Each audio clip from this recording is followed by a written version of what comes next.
இப்போ என்னென்னா திருக்குறளில் என்ன பார்க்குறோம் அப்படின்னா கடவுள் வாழ்த்து. அதாவது அகர முதல எழுத்தெல்லாம் ஆதி பகவன் முதற்றே உலகு. இது என்ன அணி அப்படின்னா எடுத்துக்காட்டு உருவக அணி. அகர முதல அப்படிங்கிறது முதல் எழுத்து, தமிழில் முதல் எழுத்து தொடங்குற மாதிரி நம்மளோட அம்மா அப்பா தான் இந்த உலகத்துக்கு எல்லாமே அப்படிங்கிறது, அதாவது எடுத்துக்காட்டி விளக்கியிருக்கிறதுனால இது வந்து எடுத்துக்காட்டு உருவக அணி. பிறவி பெருங்கடல் நீந்துவார் நீந்தார் இறைவன் அடி சேராதார். இது என்ன அணி அப்படின்னா ஏகதேச உருவக அணி. அதாவது ஒரு கடலோட பிறவிங்கிறது வருஷத்தில், அதாவது வருஷங்க பாருங்க, நம்மளோட வாழ்க்கையில் ஒரு நாள் தான் பிறவி வரும். அதே மாதிரி பிறவி கடலோடு நம்ம என்ன செய்யணும்னா இறைவன் கூட சேரணும் அப்படிங்கிறத உருவகப்படுத்தி சொல்லியிருக்கிறதா ஏகதேச உருவக அணி. மூணாவது திருக்குறள் என்னதுன்னா வேலோடு நின்றான் இடுவென்றது போலும் கோளோடு நின்றான் இரவு. இது என்ன அணி அப்படின்னா உவமை அணி.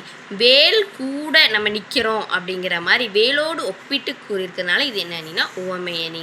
அப்புறம் வந்து பண் எண்ணாம் பாடற் கியையின்றேல் கண் எண்ணாம் கண்ணோட்டம் இல்லாத கண். இதோட அணி என்ன எடுத்துக்காட்டு உருவகம். இது எதுக்கு கண்ணோட உருவகப்படுத்தி, அதாவது உவமைப்படுத்தி கூறியிருக்கிறதுனால இது எடுத்துக்காட்டு உவமை அணி. அடுத்தது வந்து அஞ்சாவது குறள் நச்சப்படாதவன் செல்வம் நடு ஊருள் நச்சு மரம்பழும் தச்சு. அதாவது ஒரு நச்சு மரம், ஒரு மரத்தில் ஒரு நச்சு பட்டுட்டு அப்படின்னா அது வந்து வளராது, ஒரு தலைக்காது.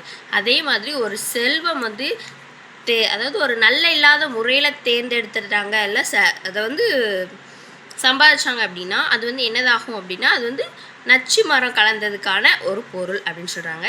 இது உவமைப்படுத்தி சொல்லியிருக்கனால உவமை அணி. அப்புறம் ஆறாவது குறள் என்னென்னா பொருள் அல்லாதவரை பொருளாக செய்யும் பொருள் அல்லதில்லை பொருள். இது என்னென்னா சொல் பின்வரு நிலையணி. ஒரு சொல் அப்படின்னா இந்த பொருள் இல்லை அப்படிங்கிறது இங்கே வந்தாலும் சரி, இல்லை இந்த பொருள் இங்கே வந்தாலும் சரி, எப்படி மாற்றி வந்தாலும் இந்த சொல் பின்வரு நிலையணி வந்து பொருள் தரும். அதுதான் சொல் பின்வரு நிலையணி. குன்றேறி, அடுத்த ஏழாவது குறள் குன்றேறி யானைப்போர் கண்டற்றால் தன் கைத்தான் துண்டுராக செய்வான் வினை.